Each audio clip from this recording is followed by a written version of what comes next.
에베소서 지금 1장 1절에서 14절까지 계속해서 한 절 한 절 정말 한 문맥 하나하나를 더듬어서 여기까지 왔습니다.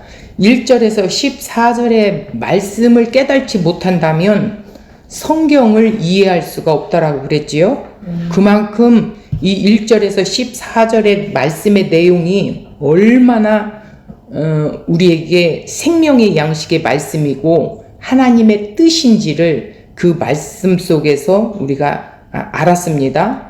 그래서 이제는 오늘 말씀은 15절서부터 17절까지인데 이 세 절을 통해서 바울이 어떻게 기도를 지금 하고 있는지, 지금 에베소 교회의 신실한 성도 또 신실한 자들, 이들에게 지금 지혜와 총명의 신을 충만하게 받은 자들이 이제는 어떻게 성숙해 나가야 할 것인지에 대해서 바울이 알고 있기 때문에 자기가 이제는 내가 그곳에서 복음을 전했던 그 사랑스러운 그 교회에게 정말 주님의 마음을 가지고 기도하는 거예요.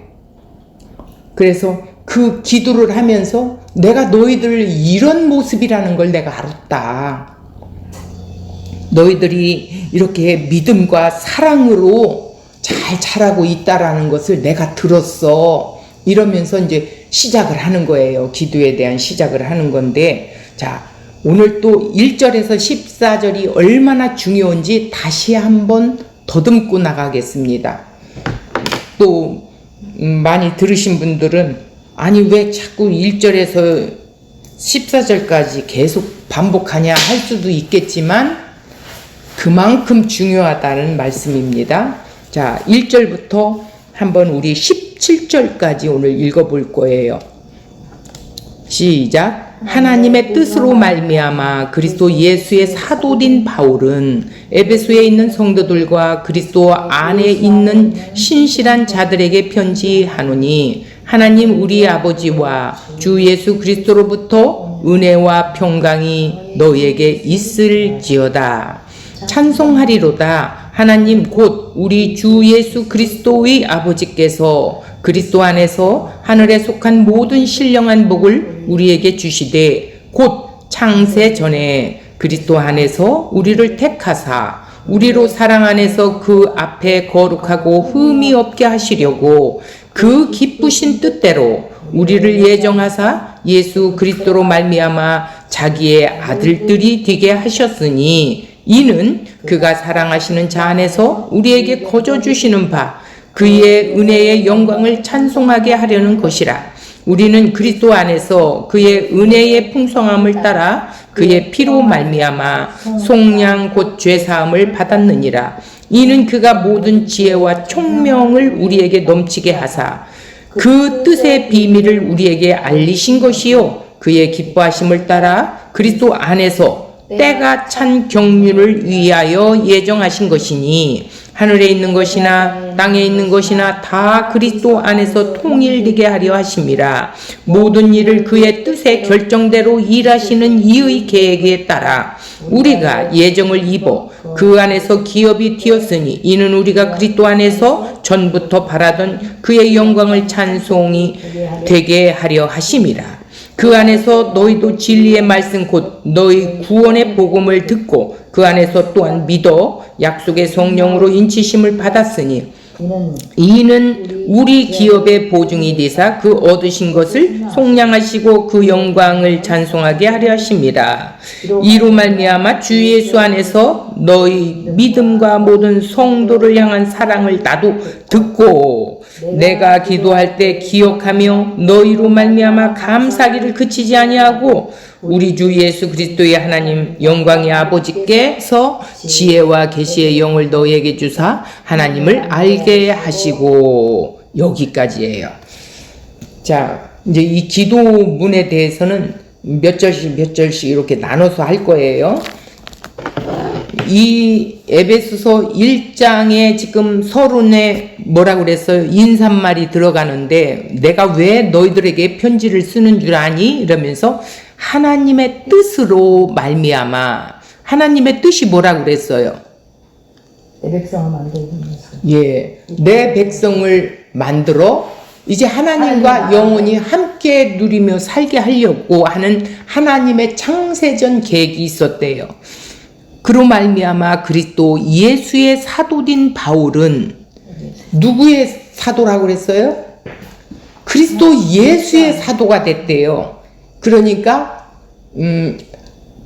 대통령 대신에 보내는 대사의 역할처럼 예수님이 이제는 하늘로 가시고 사도들을 세워 대사로 쓴 거예요. 그걸 보고 사도다 이래요. 에베소에 있는 성도들과 그리스도 안에 있는 에베소에, 그러니까 에베소 교회에 전에 바울이 복음으로 전도를 해서 이제 에베소 교회가 생겼어요. 그래서 성도들이라고 그래. 이 성도는 뭐라고 그래요? 구별되다라는 것이죠. 예, 거룩한 무리라는 거예요. 그리고 그리스도 안에 있는 또 신실한 자들도 있대요. 이들 역시 성도와 신실한 자는 같은 말이에요. 구별되고 분리되고 거룩한 무리다 이래요. 하나님 우리 아버지와 주 예수 그리스도로부터 은혜와 평강이 너희에게 있을지어다. 지금 이 사랑스러운 교회에게 내가 최고의 인사말, 최고의 축복의 말을 하고자 하고 싶은 것이 뭐냐면 예수 그리스도로부터 어떻게 한다고? 하나님 우리 아버지와 주 예수 그리스도로부터 은혜와 평강이 너희들에게 충만하기를 내가 원한다. 그러니까 평강이 넘치기를 원한다. 하나님의 그 한량없는 은혜를 깨달은 그들이 이제는 세상의 두려움과 또 절망과 어떤 막 압박과 이런 속에서도 너희는 그 은혜를 생각할 때마다 평강이 그냥 마음의 평화가 넘친다 이거예요. 왜? 죄와 사망에서 죽을 수밖에 없는 그런 자를 구원해 주신 그 은혜는 그들 속에는 이 평강이 있기 때문이라는 거예요. 그래서 바울이 이런 나의 모습 속에, 그러니까 바울 속에 이런 은혜가 있기 때문에 이런 축복을 하는 거지요. 그러면서 다른 언어를 사용하지 않고 찬송하리로다. 이게 먼저 서두에 나오는 거예요. 찬송하리로다. 기쁘다.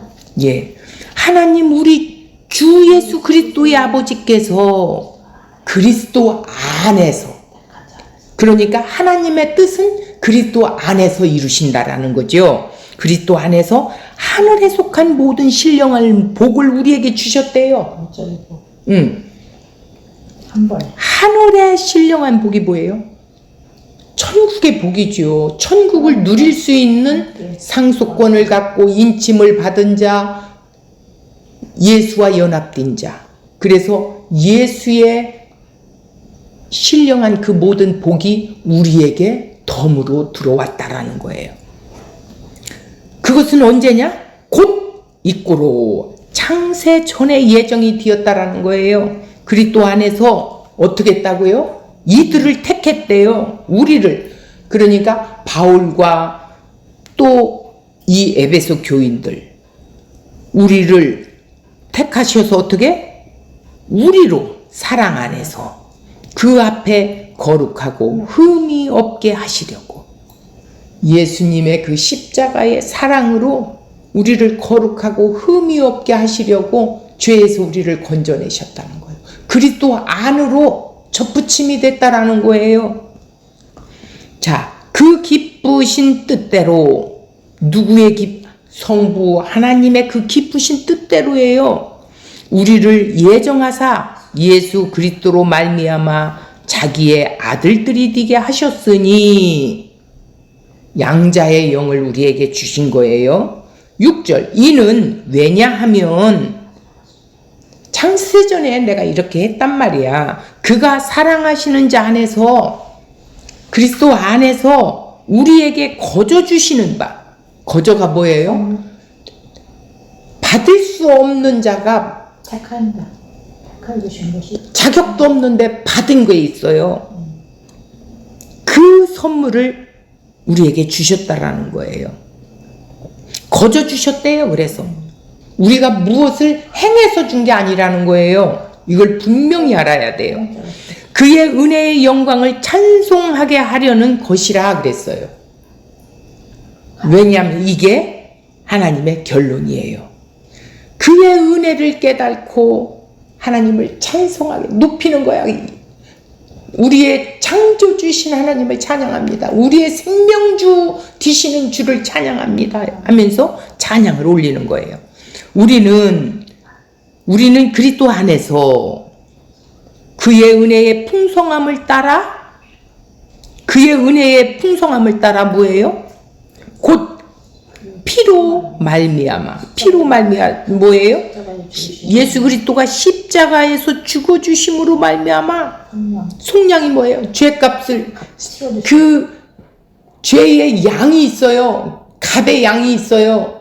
그 값을 죄의 싹은 사망인데 이 사망의 값을 십자가에서 치르셨어요. 피로. 피 이렇게 하면 십자가를 생각하면 돼요. 죽음이에요. 그래서 곧 이꼬로 뭘 했다고요? 죄와 사함을 받았다라는 거예요. 이는 왜냐하면 택한 내가 너희들을 택해서 이렇게 했다라는 거예요. 이는 그가 누가? 예수님이 모든 지혜와 총명을 우리에게 넘치게 하사, 그냥 지혜와 총명을 그냥 줬다 이게 아니라 넘쳐 흐르게 줬대요. 넘친다라는 건 뭐예요? 철렁철렁 넘치지요. 풍성함이 이게 표현할 수가 없으니까 넘쳐 흐른다라는 거예요. 그런 은혜를, 지혜와 총명을 줬다는, 지혜가 뭐예요? 하나님의 그 지식을 알아갈 수 있도록. 그리고 총명은 뭐예요?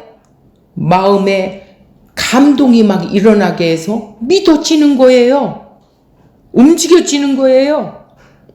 지혜와 총명을 받은 자만이 이 비밀을 알게 되는 거예요.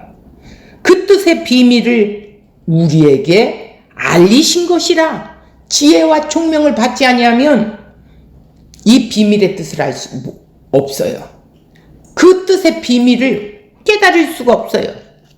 그의 기뻐하심을 따라 그 하나님의 기뻐하시는 일이 내 백성 만드는 거예요. 그래서 자녀 삼는 거예요. 그리스도 안에서 이 일을 시작하신대요. 그런데 그 때가 있대요. 때가 찬 경륜을 위하여 예정하신 것이니, 하나님의 그 경영하는 모든 것들이 예정되었다라는 거예요. 언제? 창세전에 됐던 것이 비밀로 닫혀졌었는데 이제 그리스도를 이 땅에 보내줘서 이 비밀이 열렸다라는 거예요. 지혜와 총명의 신을 받은 자만이 이 비밀을 알게 된다라는 뜻이죠.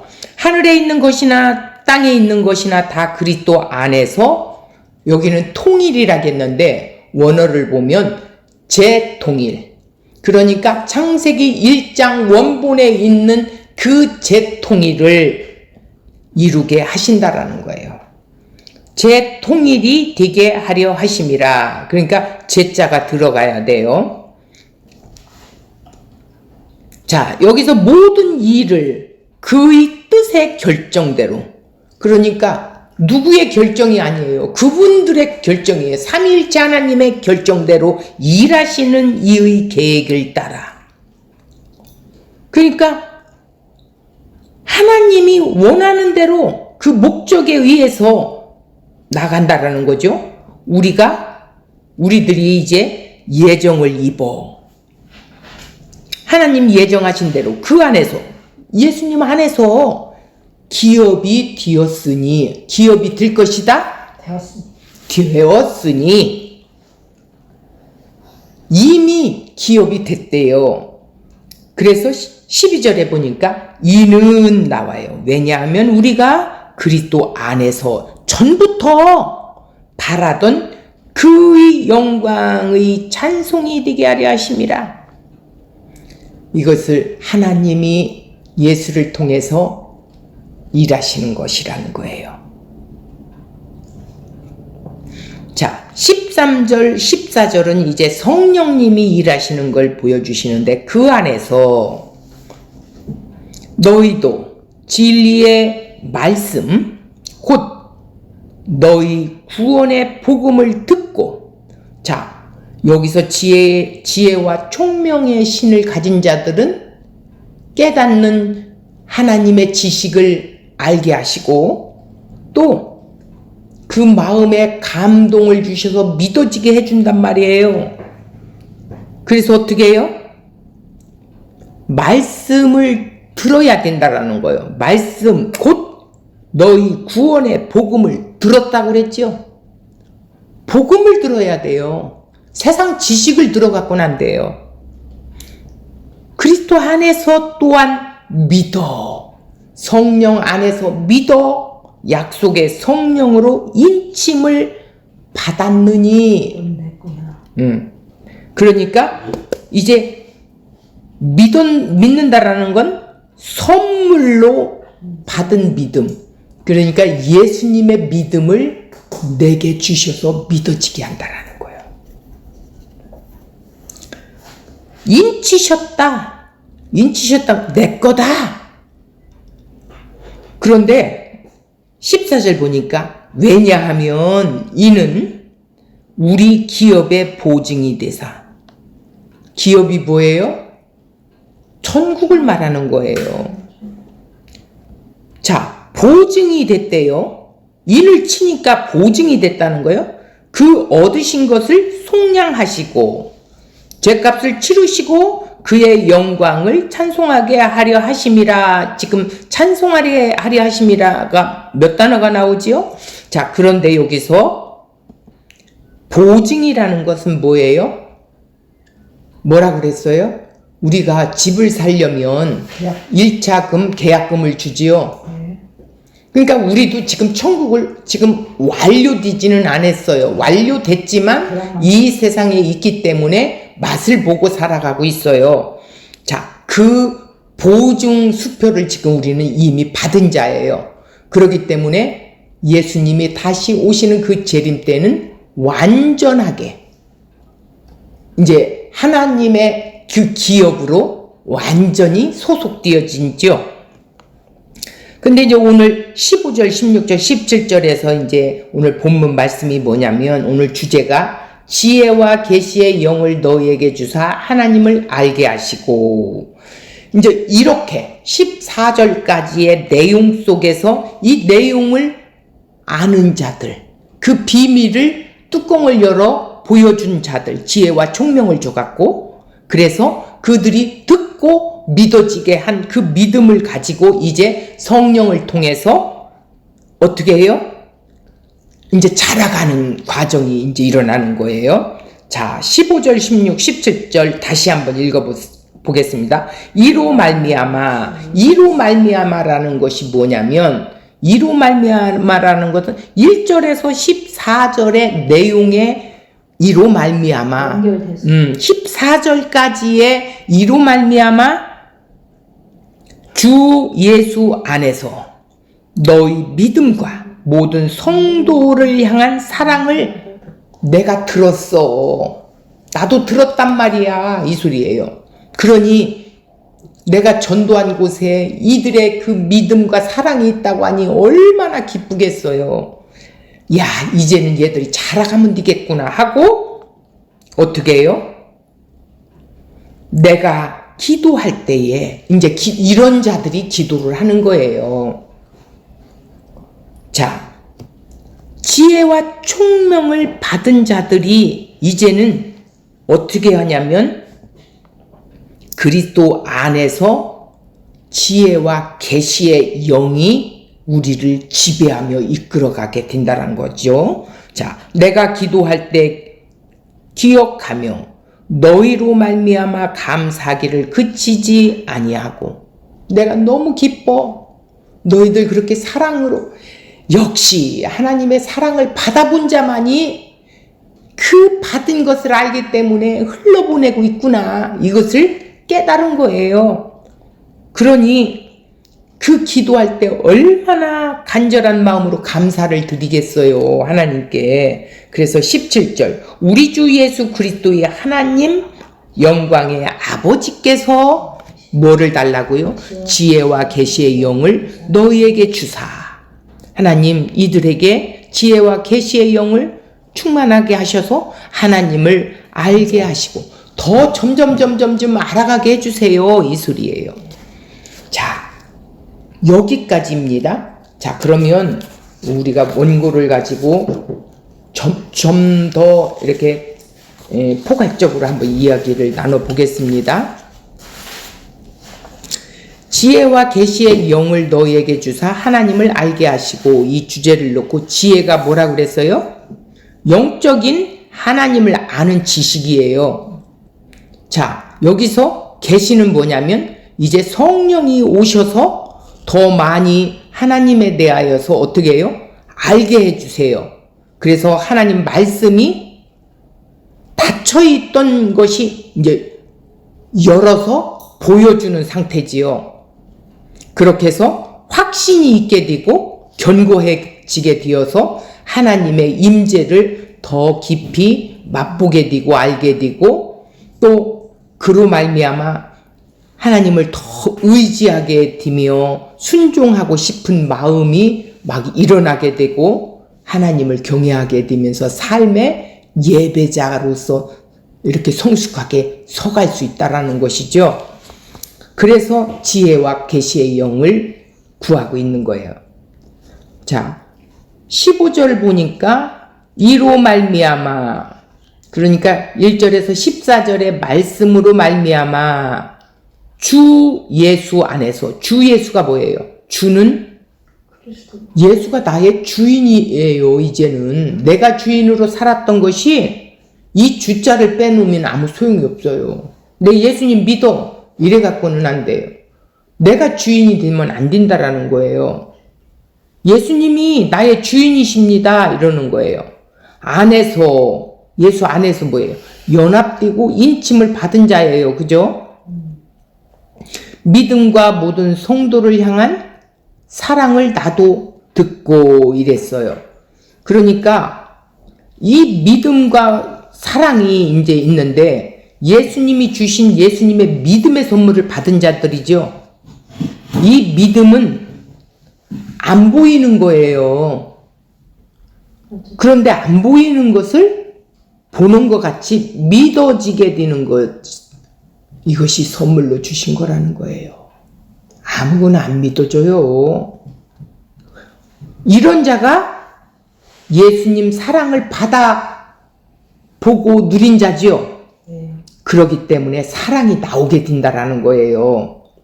삶에서 사랑이 보이도록 내 삶 속에서 사랑이 보여, 남들 눈에, 누구들 눈에, 이제 잘하고자 하는 성도들 눈에 보여서 어머, 그 사랑이 나오는 걸 알게 돼요. 바울이 이 기도를 하고 있는 거예요. 그러니 자, 16절, 너희를 인하여, 에베소 교인들에게 너희로 인하여 감사하기를 맞이하냐. 나는 감사할 수밖에 없어. 너희 소식을 듣고 보니 너희들이 믿음 있고 하나님 말씀을 듣고 또 그 복음을 믿어가지고 사랑이 이제 나온다니 내가 너무 감사하다. 기쁘다. 너무 기쁘다. 그래서 내가 기도할 때 너희를 말하노라. 너희를 기도한다. 그러면서 17절, 우리 주 예수 그리스도의 하나님 영광의 아버지께서 어떻게 한다고요? 지혜와 계시의 영을 너희에게 주사 하나님을 알게 하시게 한다라는 것이죠. 자, 여기서 쭉 한번 우리 읽어보겠습니다. 에베소서 1장 1절에서 14절은 하나님의 궁극적인 목적을 작정하셨어요. 자기 백성의 그 구원 계획을 예정했고요. 하나님의 궁극적인 목적은 하늘에 있는 것이나 땅에 있는 것이나 모두 그리스도 안에 재통일된다고 그랬죠. 하늘에 있는 건 뭐라고 그랬어요? 천사들, 영적인 존재들이나 또 이 피조세계, 땅의 피조세계와 인간 하나로 되게 해준다라는 거예요. 재통일. 단순히 인간의 구원만이 아니라 그리스도 안에 있는 재통일이라는 거죠. 그 중에 가장 중요한 대상인 인물이 뭐예요? 인간이에요. 그들을 거룩하고 흠이 없게 만들어 하나님의 궁극적인 목적을 완성시키기 위해 예수 그리스도의 몸으로 접붙임을 받게 했다라는 거죠. 다른 모든 만물은 그 예수님의 발 아래 복종하게 했어요. 인간만큼은 거룩하고 흠이 없게 만들어서 천국에 데려가야 하기 때문에 예수님의 몸에 접붙임을 하신 것이죠. 그래서 교회는 한 영, 한 피 이렇게 하나로 흐르게 만들어 놓으셨다는 거죠. 교회가 그럼 뭐냐? 교회는 한 영과 한 피로 이렇게 만들어졌는데 가르칠 해자는 뭐야? 모일회.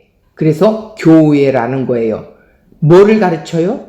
하나님의 뜻으로 말미암는 그 하나님의 계획했던 그 근본이 뭐냐? 이걸 복음 안에서 가르쳐야 된다라는 거예요. 그래서 그들이 모인 그들이 교회다 이렇게 했어요. 그래서 그들에게 이 땅을 살아낼 수 있는 힘을 성령 하나님을 통하여 보증으로 주셨어요. 그래서 우리 힘으로는 살 수가 없어요. 성령님이 오셔서 우리를 이끌어 가시는 거예요. 인을 쳐서 우리에게 천국의 것들을 맛볼 수 있게 해주시고 또 감격 속에 확인할 수 있게 해주셔요. 이 성령이 보증으로 우리에게 와 계신다라는 것이 얼마나 감사한 일입니까? 보증이 뭐냐? 조금 전에도 이야기했지만 계약금으로 나중에 완불될 것을 일부가 계약금으로 성령의 보증으로 주신 거라는 거예요. 그래서 나중에 유업으로 주실 천국의 완성품의 일부를 이 땅에서 성령을 통해 맛볼 수 있게 해준다라는 뜻이죠. 자, 주 예수 안에 너희 믿음을 이로 말미암아는 14절까지 1절에서 14절까지 하나님의 모든 것과 결과로 우리 신자들에게 나타나는 것이 이로 말미암아입니다. 오늘 15절 믿음과 사랑이라는 거죠. 우리는 하나님의 그 은혜로운 내주하심으로 믿음을 가지게 되었다라는 거예요. 은혜로운 내주하심이 뭐예요? 그러니까 성령님이 내 안에 성전이 되어서 거하셨다라는 뜻이죠. 사랑하는 자가 되기 때문에 너희 믿음을 발휘하고 사랑을 하고 있다는 것을 익히 알고 들었다는 것이죠. 신자들은 성부 하나님의 그 크신 사랑과 성자 하나님의 그 희생의 실천과 성령 하나님의 은혜로운 내주하심으로 말미암아 믿음을 가지게 되고 사랑을 하는 자가 된다라는 거예요. 왜? 그 사랑을 받아보았기 때문에. 그런데 이 믿음은 예수 안의 믿음이라는 거예요. 예수 안의 믿음이라는 것은 예수님의 믿음을 우리에게 주셔서 그 믿음을 믿어지게 한다라는 것이죠. 우리는 때때로 믿음을 잘못 정의하고 우리의 열심과 헌신을 믿음으로 척도를 삼을 때가 종종 있었어요. 믿음이라는 것은 항상 대상이 있어야 하는 것입니다. 그 대상에 대해서 알아야 믿음이 가는 것이겠죠. 자, 대상이 어떤 분인지도 모르고 그저 덮어놓고 나에게 유익을 준다고 이유와 목적의 생각도 하지 않는다면 그거는 믿음이 아니겠지요. 나는 열심히 믿습니다. 비나이다 하는 것은 믿음이라고 하지 않아요. 그건 믿음이 아니에요. 신자들에게 나타나는 그리스도 안에서의 믿음이라는 것은 뭐냐? 예수님이 누군지 정확히 알고 믿는 믿음인 것이에요.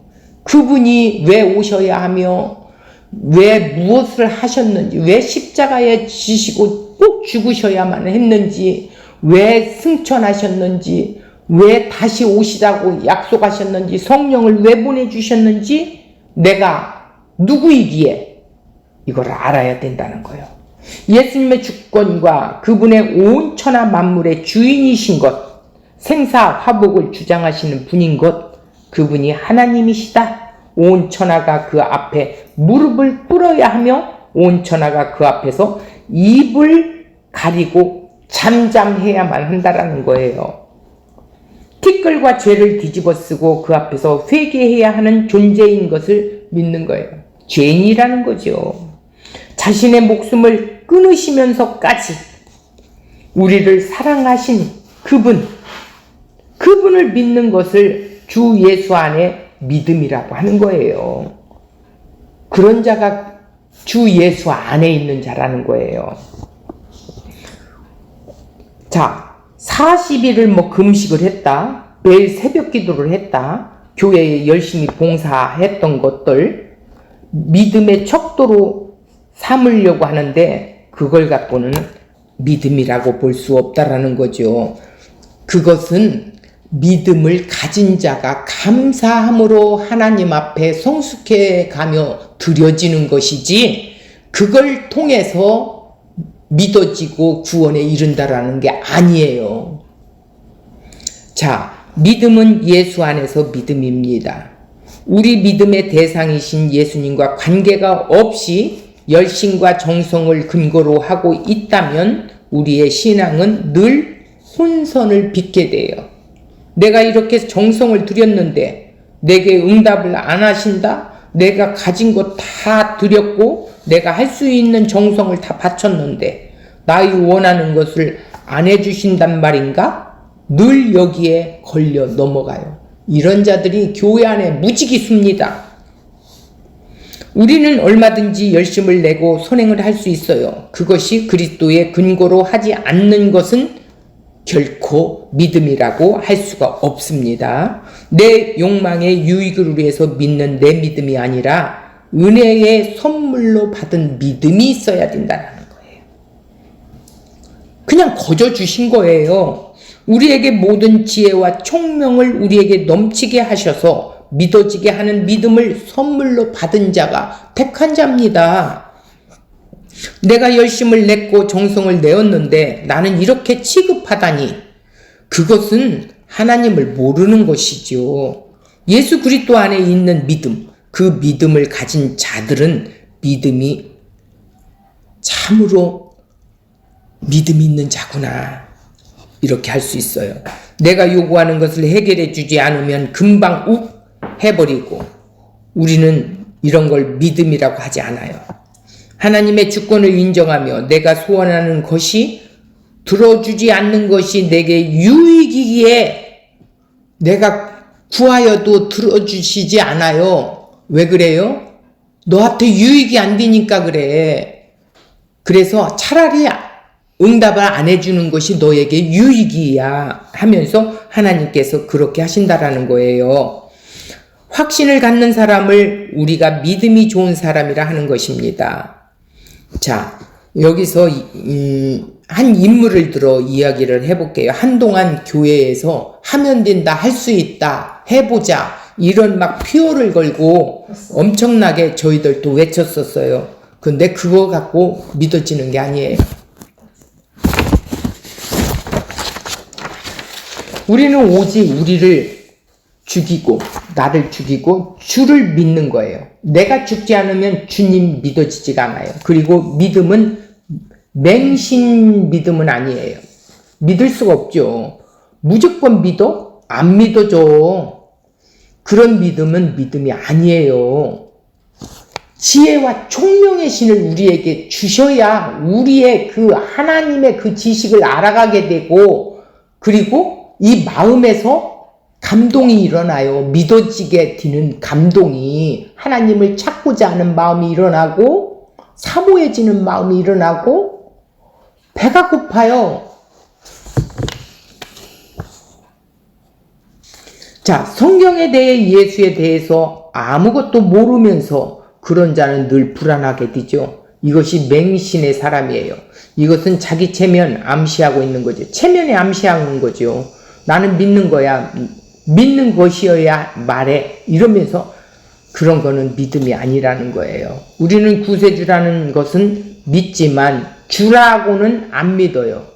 아유, 우리 주님 구세주셔. 뭐 구세주 나셨네. 막 찬양도 하고 해요. 그런데 나의 주인이셔. 이거는 나하고 상관이 없어. 이렇게 말해요. 주라는 뜻은 나의 주인이십니다 라는 뜻이거든요. 나는 당신의 종이에요 나 같아요. 그분이 주인이고 나는 종이란 말이에요. 시키는 일이면 무조건 따라가게 하는 거예요. 주 예수라고 부르는 자들입니다. 이런 자들이.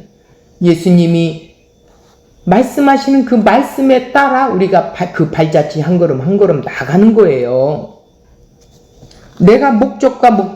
내가 정해놓은 목적과 목표는 다 정해놓고 하나님은 방법과 수단으로 이거 도와주어야 되지요. 도와주세요. 이런다면 안 된다라는 거죠. 하나님은 내가 원하는 욕망을 이루는 방법으로만 동원하고 계시지는 결코 그렇지 않습니다.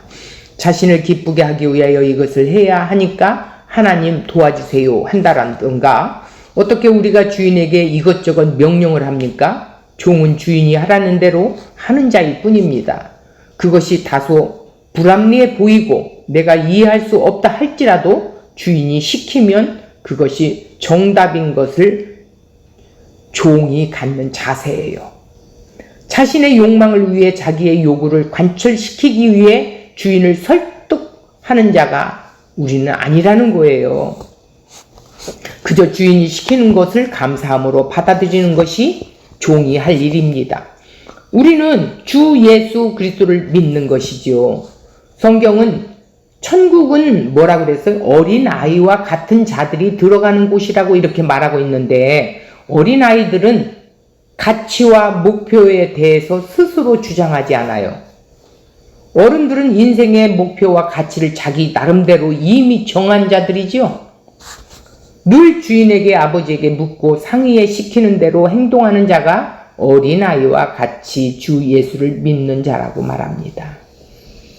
그래서 이 어린아이와 같지 아니하고는 천국에 들어갈 자가 없다라는 건 뭐냐면 주님이 주인 되신 것을 믿어야 된다는 거죠.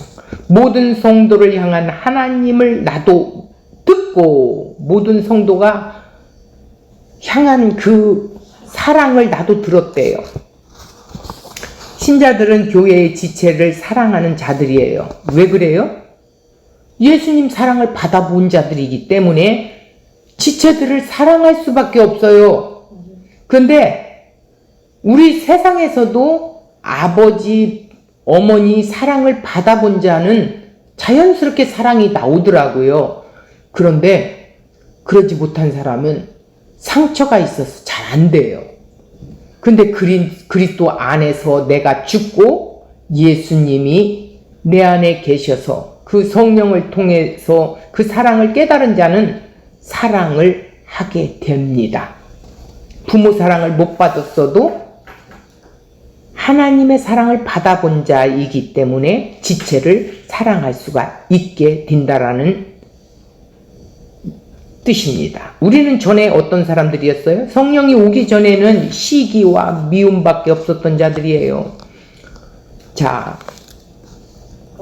디도서고 3장 3절, 우리도 전에는 어리석고 순종하지 않고 미혹을 당하고 온갖 정욕과 향락의 종로로 타고 악의와 시기심을 가지고 살고 남에게 미움을 받고 서로 미워하면서 이렇게 살았어요.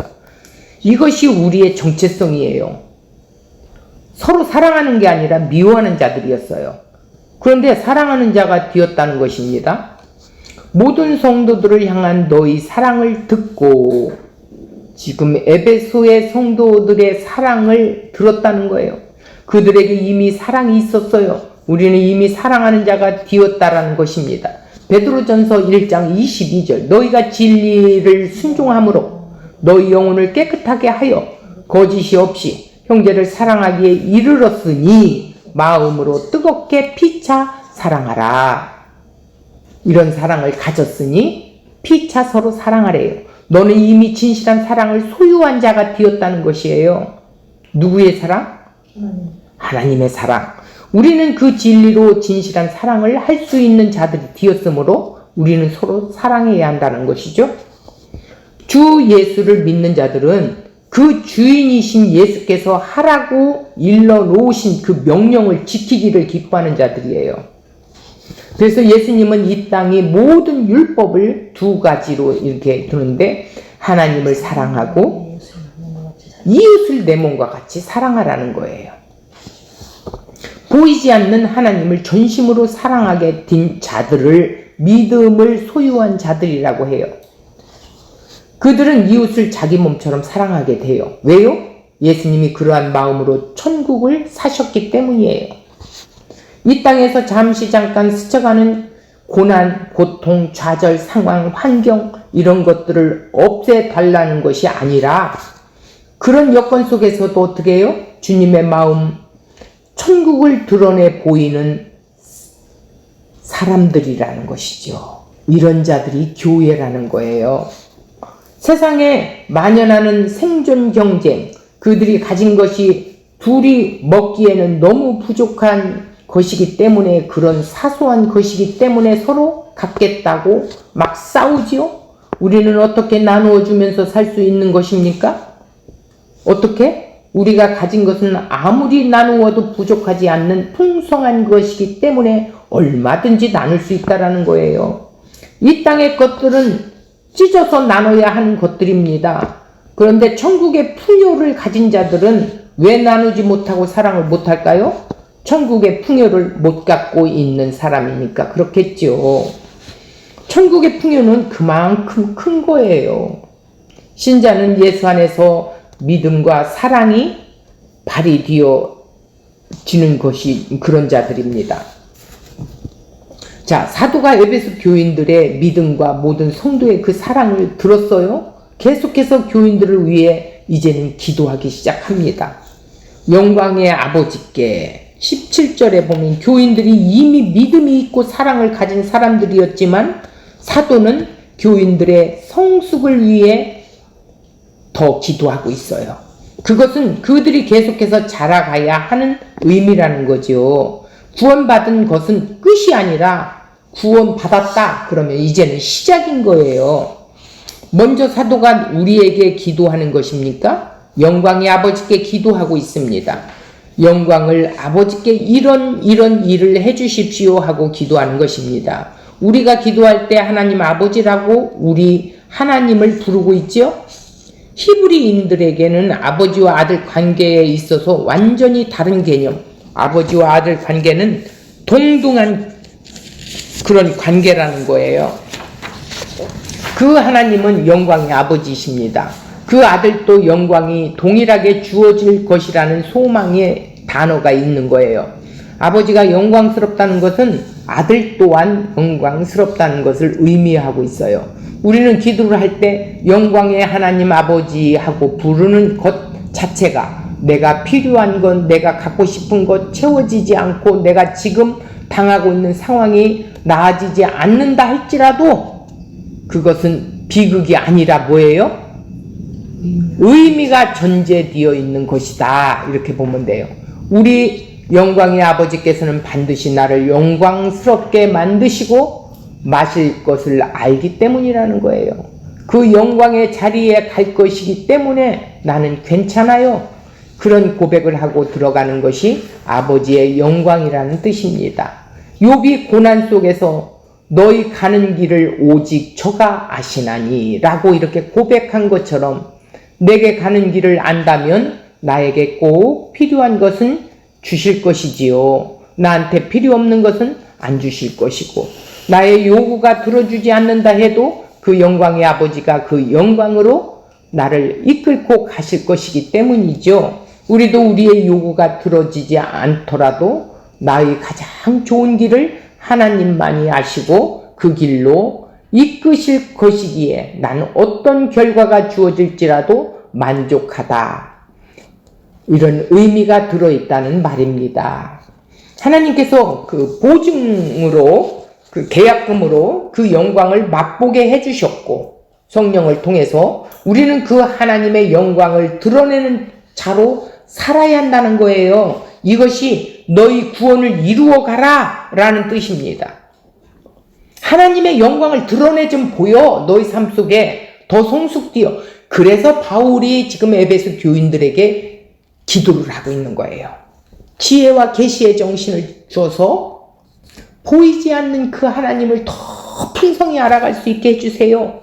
이러면서 구하고 있는 거죠. 어떻게 우리가 하나님의 영광을 드러내는가?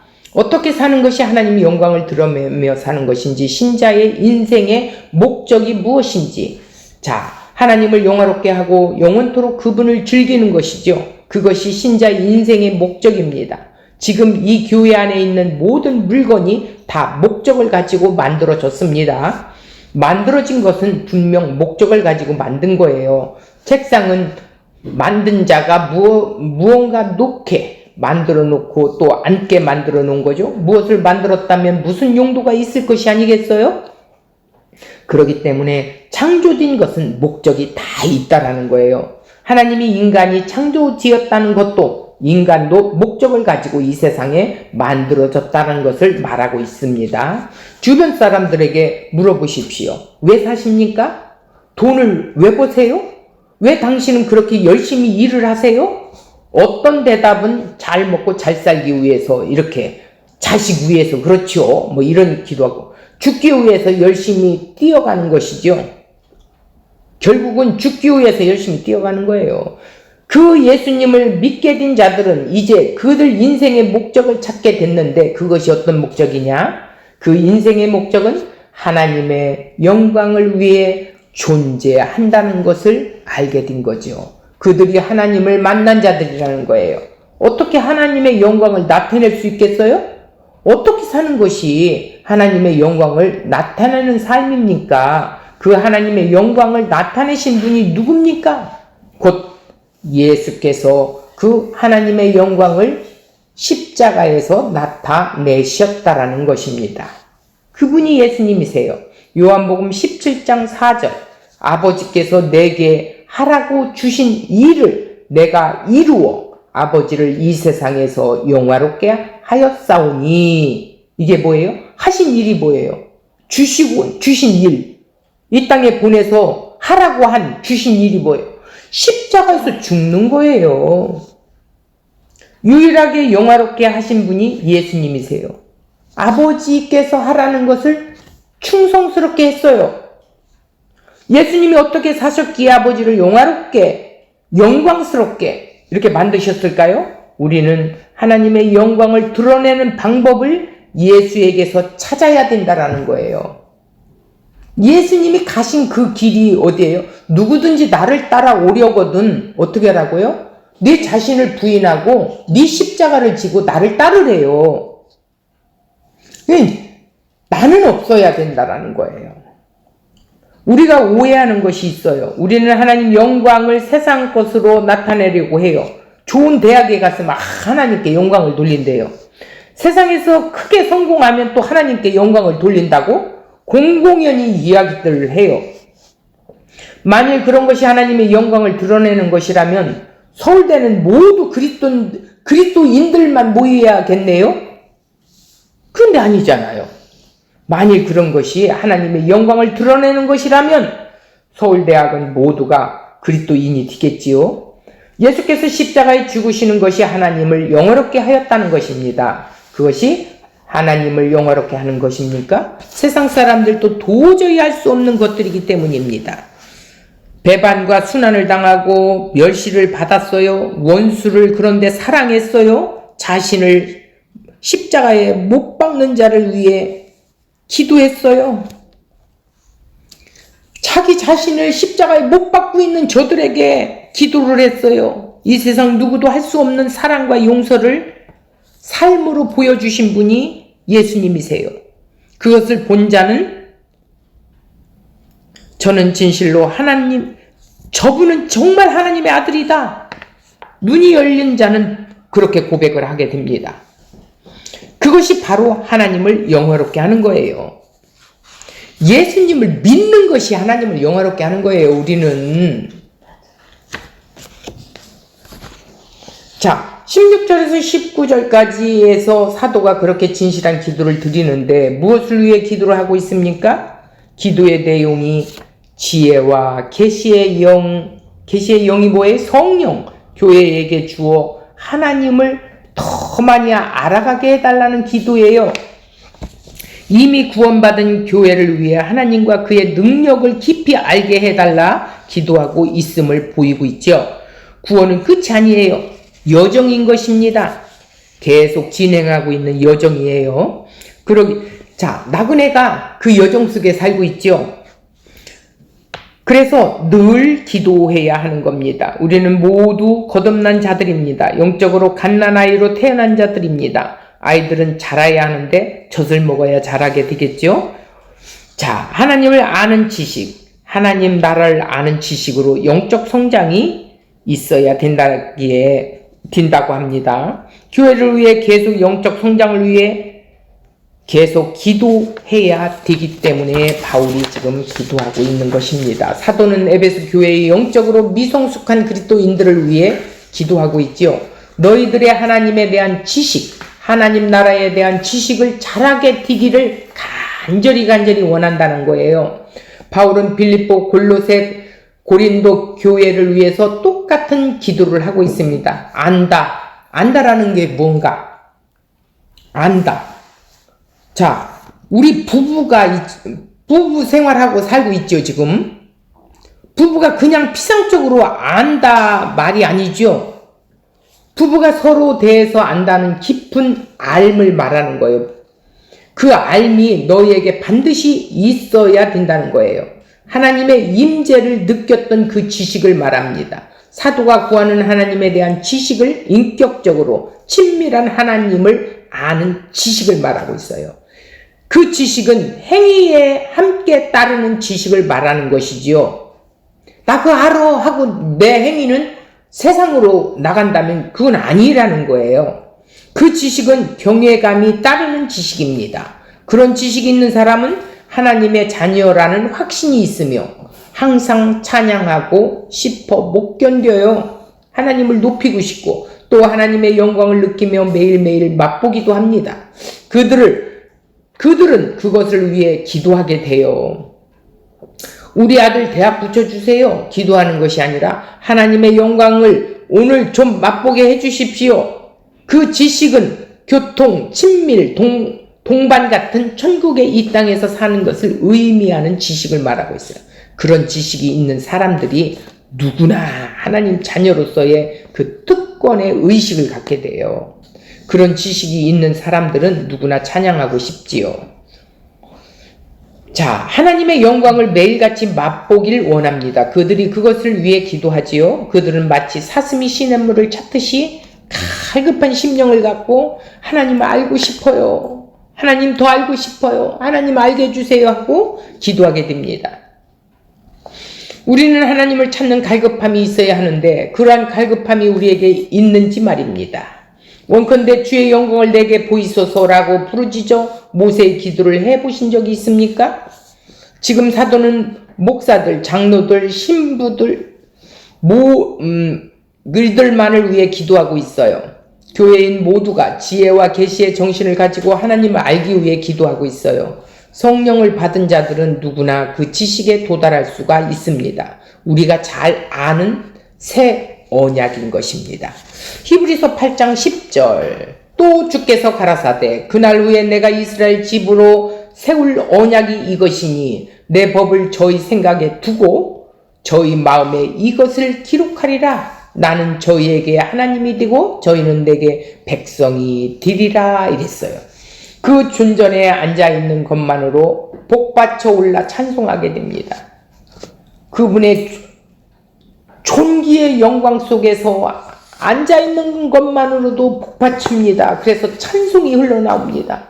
찬송하리로다 하면서 눈물을 흘려 보신 적이 우리는 있는가요? 그 사실이 감격스러워서 바울처럼 예전에 쫓던 모든 것들을 내가 세상에서 갖고 있었던 스펙들 다 배설물로 여겨 이런 거 경험해 보셨습니까? 그 배설물을 달라고 목매어 기도하고 있는 것은 복음이 아니에요. 쓰레기예요.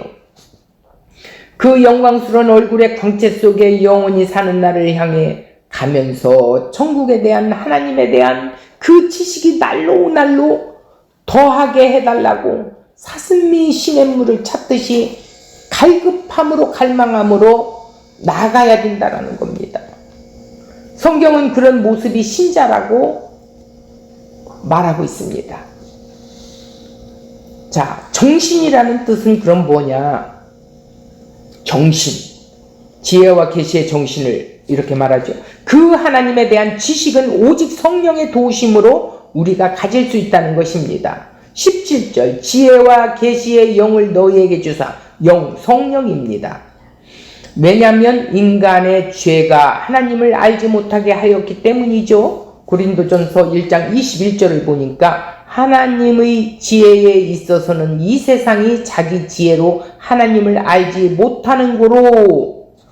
요한복음 1장 10절, 그가 세상에 계셨으며 세상은 그로 말미암아 지은 바 되었는데 세상이 그를 알지 못하였고. 지금 세상은 그를 알지 못해요. 예수를 알지 못해요.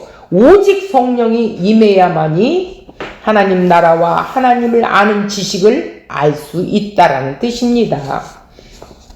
성령으로만 그 지식의 깊이에 더 들어갈 수 있게 되고 어떻게 기도해야 할지를 성숙함으로 나아갈 수 있다라는 것이죠.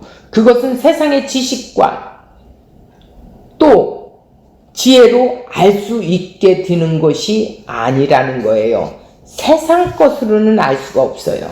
뭘로만 알아야 돼요? 성령이 임재가 있을 때만이 알 수 있다라는 거예요. 세상의 지식으로는 알 수가 없어요. 고린도전서 2장 8절, 이 지혜는 이 세대의 관원이 하나도 알지 못하였나니.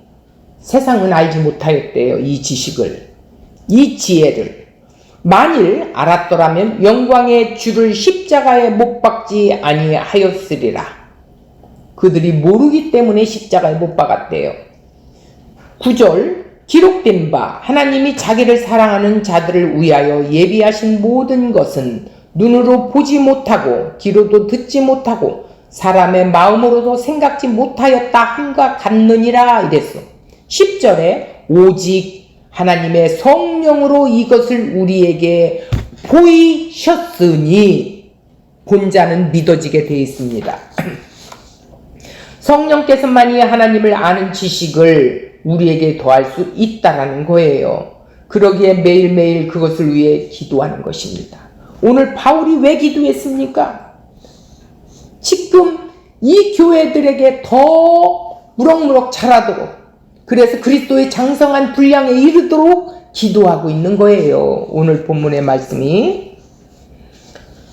자, 그러기 때문에 우리가 이렇게 지혜와 총명의 신을 받은 자, 성령의 인침을 받은 자들만이 이 기도를 할 수 있고 또 이 믿음을 가지고 지체들을 사랑할 수 있다. 그래서 바울이 그 에베소 교회에 사랑하는 그들의 모습을 들었어. 그 복음을 듣고 그것을 믿었어. 얼마나 감격이 일어나겠습니까? 이들을 더 장성한 분량으로 자라도록 내가 기도해야겠구나 하고 오늘 15절부터 16절, 17절 기도를 쭉 내려가고 있습니다. 이제 다음 주에는 그 다음 18절에서부터 이렇게 이제 기도에 대해서 또 우리가 나눌 것입니다. 오늘은 이 말씀으로 오늘 마무리를 하겠습니다. 이 말씀을 가지고 오늘 이 한 주간도 승리하는 그런 날이 되시기 바랍니다.